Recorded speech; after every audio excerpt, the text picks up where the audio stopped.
Enenthi Mbee wa Manana Kila Mwai Nimethiitwe Maikwatikana na Mathina ma Kiliko kwanzia Syikivathukanio Kauntini ya Kitui kwiana na Ithimo ila Syithiitwe Itwaiiwa Masivitalini Manene ma Kitui.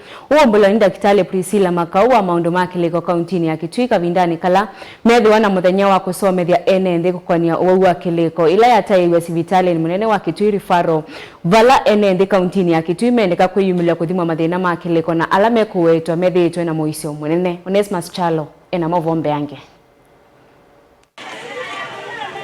Enenthi Mbee wa Manane mavikiana kukwatikana na uwa Kiliko kila Mwai Kauntini ya Kitui ula wetwa Kwisila Nzia Syikivathukanio oombolwa ni Daktari Kwisila makau na ule Daktari wa uwa Kiliko Masivitalini Manene wa Kitui rifaro itinawezesya kusomethia Enenthi kukonya uwa Kiliko ila yatwa Masivitalini Manene wa Kitui level 4. Take data and we run with what we have at the Kauntini Referral Hospital. That will be the 400. The other 400 per month. Yeah, so per year that gives you around 4,800 somewhere there per year. But now you ni ile ambao wanakuja wako clinic repeated cases. As I said, the 400 who come to the facility.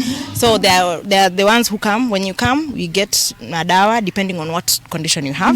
Then when you get madawa, you become stable. So when you become stable, it means you can work. You can work, you can live in your community, in your family. So unapata maisha inaendelea vizuri lakini wanameza dawa kila siku. Kwisila ainena nwawetakana kaunti ya Kitui na sibitali itatu nilithinekia uwa Kiliko wivalo wa Kitui rifaro mwingi level 4 nola waikutha valo wakule Enenthi kwiyumilia na kutambuka ituni isu na wakana kuthimwa uwa Kiliko nola weta tawende na kwambata muna va Kauntini ya Kitui. Uko na akili. Kama tu uko na akili, then unaweza kuwa mgonjwa. So usiseme uwezi kuwa na ugonjwa wa afya akili unless hauna nini? Akikuje tukupatie madawa, tunakusaidia ili unaweza kufanya kazi kama kawaida. Ingi Dr. Makau wetakana mwana nyamo wa Kiliko ni Kwisila Nzia Syikivathukanio kwivwa kwisilia muno kukosa kukomanesa katwa maundu angi wala welezekana maundu amala methiitwe mayothothia mathina ma Kiliko kaingi maumanite na uko wake misi. Akili ni afya ile ambayo unaweza kufikiria na mawazo yako yanakuja ku affect venye una feel your emotions, and then sasa venye una feel venye una fikiria pia inakuja ku affect tabia. So when all that is okay, it's good, then we say you have good mental health.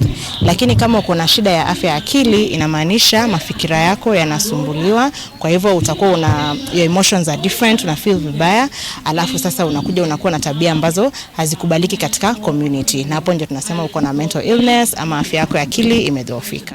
Na Ithimo kimwandiki wa chama cha kutetea thukumi ma kaunti no wetakana Enenthi ala memawiyani methiitwe mena mathina aya ma Kiliko kuma na mesile mathonokete pala kulia Ithimo kuma ninge vinda ya kuthomusya Kiliko pamana kwithwa mateu manyamasia ila memawiyani.